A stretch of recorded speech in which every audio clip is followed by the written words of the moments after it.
Hi guys, and congratulations on your new cockpit. So you've approved your build diagram, you've selected your upholstery, and so we have everything we need in order to get your cockpit built. Okay, so the waiting is brutal. It's excruciating. We get that.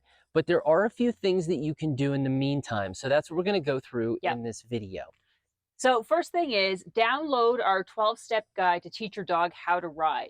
It's a short PDF. It gives you all the information you need in order to get your dog acclimated to riding. The sights, the sounds, the smells, everything that they need in order to feel like they're comfortable riding with you. Good. Number two. Number two is the straps. So you want to make sure that you purchase straps in order to strap your dog's K9 Moto harness into the cockpit. This is the Rock strap. Now, this is our preferred strap. Why don't we provide straps with the cockpit? Because we don't believe in making something that's already done really well. You may prefer to use something else. That's fine. And thus it's adaptable to your preference. But this is the Rock straps, but what we've been using for 2 dogs now and for years. And we really like it. Why do we like it? Well, we like it because one side has like this nice bungee, so it gives a little bit of give when the dog is in there so that they can move against it. And the other side is a really strong polypropylene or nylon webbing. And so there's a lot of straps on the market. You could get the ones that are just the nylon, but we really like this adjustability that it provides. Great.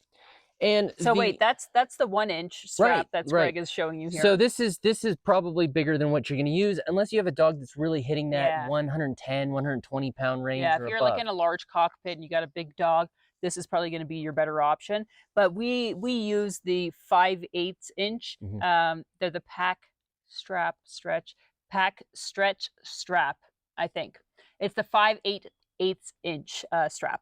So you're going to want to get 2 packages. Each package comes with 2 straps, 2 pairs. Yes, Greg. 2 pairs of straps. This is a strap. So there's 2 of them in a package. You'll need 3 if you follow our recommended approach. And that 4th one is a backup. Yeah. And we've got a whole video on how to strap your dog in, and that's going to be, you'll see that on our resource page just a little bit further down. Yes.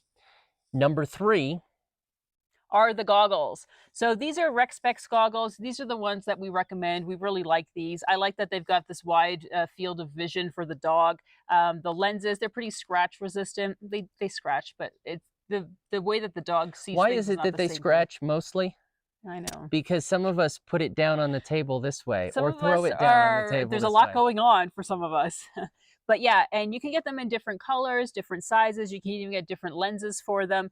And they just seem to fit the dogs really well. So these are the ones that we recommend. So you can get them and you can start the, is it sensitization or desensitization process? You can sensitize and desensitize early on. There's a whole guide on. They have a whole guide on Rec Specs. So like some of the things that they do is like you remove the lens so that they're just wearing it without the lenses. You have them eat their food with them on or play a game with them so that there's a positive association. Rec Specs also has a ear protector that's called the Ear Pro. It's basically a sock that goes over their heads. We use it for whimsy when we're going on, like if it's like prolonged time at high speeds, like on the interstate. With Moxie, when we did an iron butt with her, that's when we would use it. If you have loud pipes, you know, consider it. If you've got normal pipes, then these would be the use cases for it. This, yes, is an accessory that we've added. The Whimsy Cam. There's also a video about this if you want your dog's perspective on the ride. If you have some challenges getting acclimated to wearing the goggles, which most riders report is more difficult or takes more time than the riding. So you do have at your fingertips a secret weapon that other Rec Spexers don't, which is movement and speed. Once you get going, they're going to forget all about this. When you come to a stop, maybe you'll get some fidgeting, but that goes away over time. But this is something that you can do before you get your cockpit to practice. Okay, so our next topic is mounting. Do we provide an instruction manual for mounting your cockpit or installing your cockpit? Sort of. So there isn't like a generic, you know, piece of paper that like bolt A to bolt B to whatever like you get for maybe a pannier system. And why is that? Because it's custom, right? Each cockpit is designed for the rider, for the bike, the aftermarket accessories. And even if you have a very common bike and a very common stock setup, it's still personalized to you. However, there are three, in fact, resources available to you to guide you and support you in the installation process. The first one is the build diagram, which you probably have recently approved. That gives you a very clear understanding of where the bolt holes are in the cockpit, what they are intended to line up with, where those brackets, are mounting to. So whatever your particular configuration, the build diagram and the accompanying personalized instruction video lays it out. So that's going to kind of, dial you into where everything goes in terms of on the motorcycle.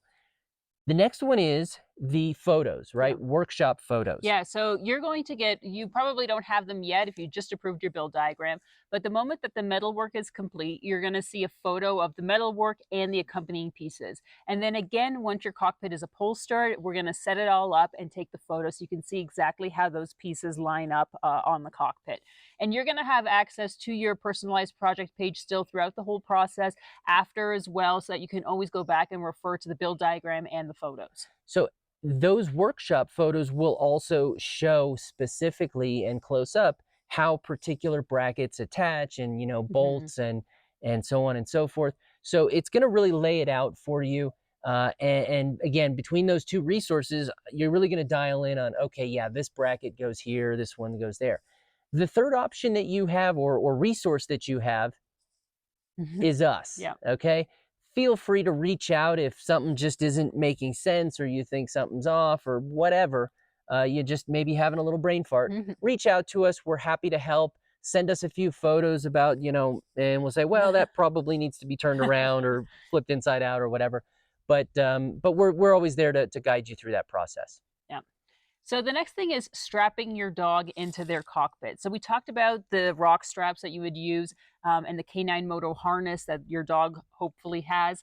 And so the key thing is how do you strap them in? We've got a whole video about how you can do that. We recommend strapping them in the front, the middle, and in the back. So you're going to see that. But one of the key things that we always want to talk about is making sure that your straps are tight enough. This is something that we see pretty often with the new photos and videos we get of riders. They'll be so excited after they've done their first ride. They come back, they share the photos, and it turns out that you can see that the dog is sitting up just a little bit too much.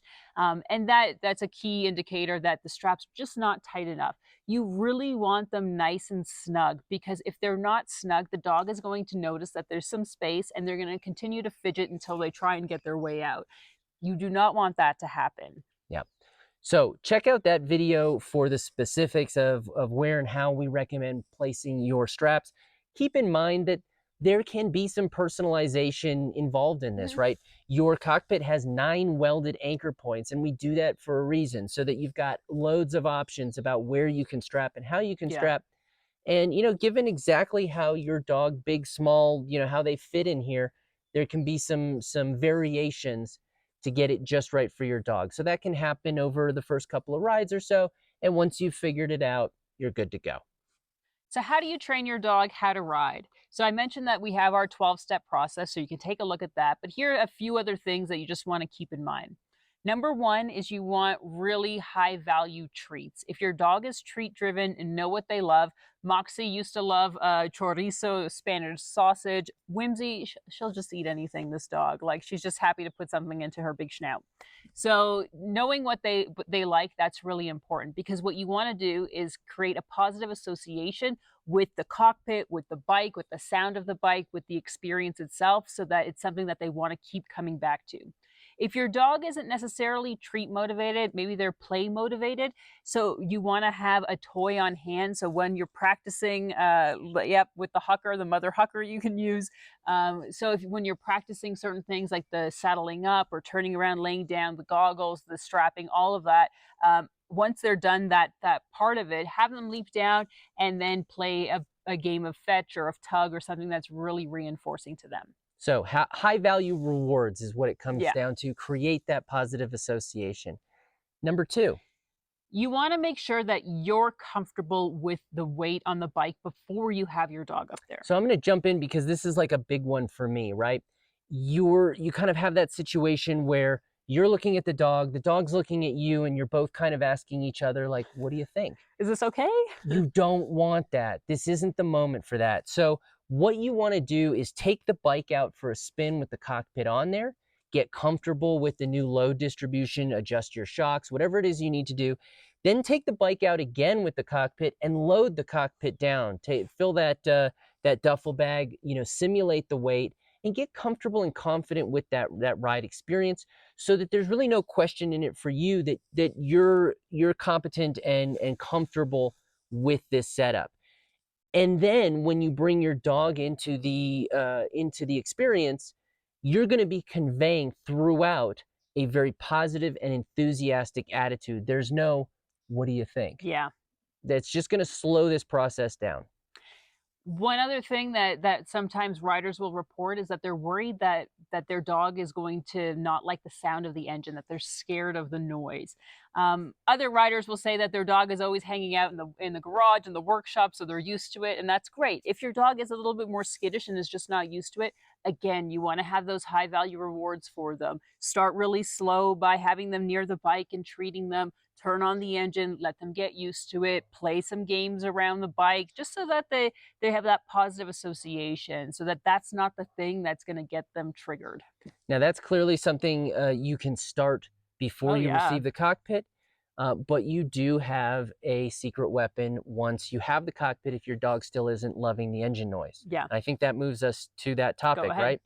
So your first ride, okay? Your first ride, I think we talked about like strapping in. If you need the video for that, that's going to be accessible through the page. And looking and following the 12-step guide, one of the things that you might want to do before you even have the cockpit up here is have the cockpit, when you receive it, just down on the ground. Have your dog getting used to coming into the cockpit, turning around, sitting, laying down, treating them.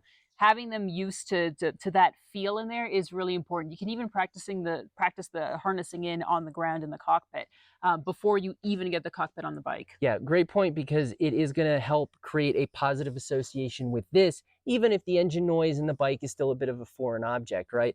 Having experienced getting loads of high value rewards with the cockpit, now that helps with that positive association. So then when your dog needs to get into the cockpit, there's a few ways you can do it. If your dog is small enough, you can lift them up.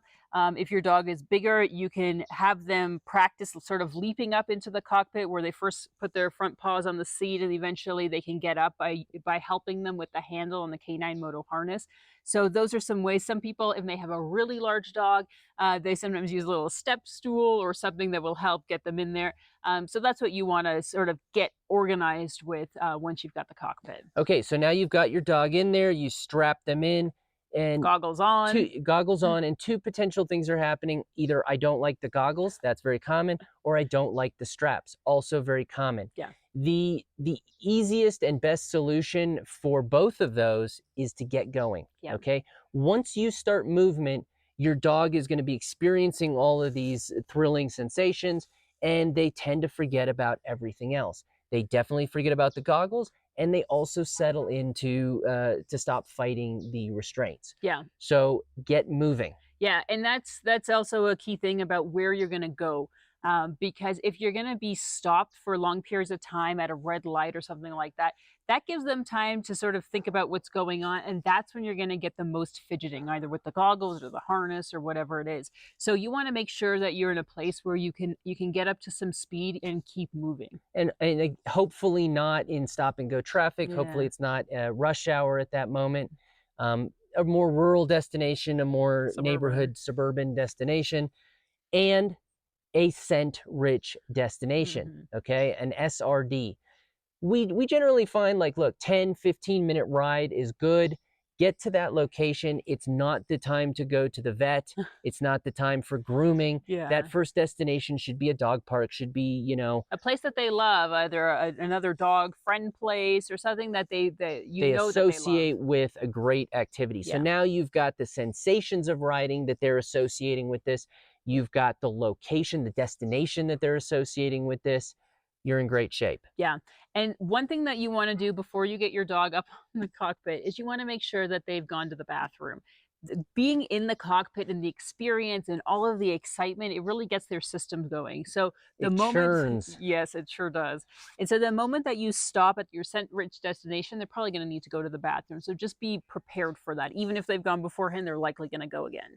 Okay, so I think that takes us to the sort of third topic there, or third part of this is once you get back from that scent-rich destination, leave your dog at home.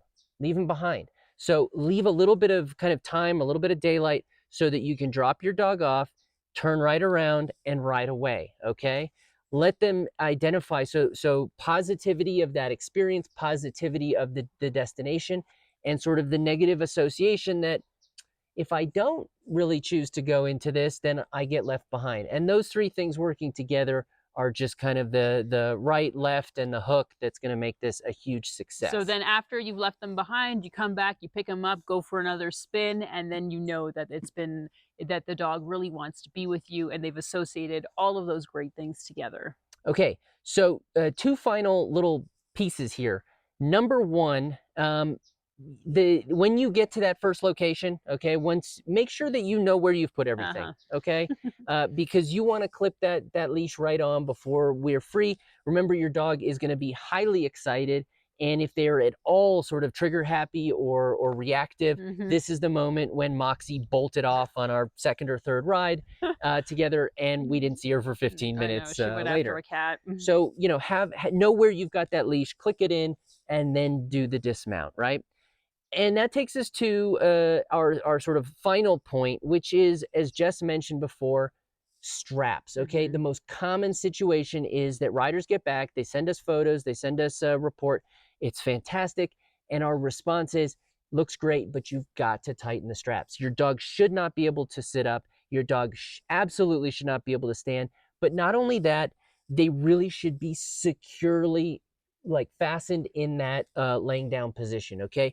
Any additional looseness here translates into greater movement if you're riding aggressively, and certainly into greater movement if you have a get off. Okay. So don't associate this with your own experience with seatbelts. Okay. You and your dog don't feel things the same way. We want them really nicely restrained in there. It's not going to cut off their circulation and all this. Okay. And if you have these, they do have some adjustability to stay relaxed and stay calm.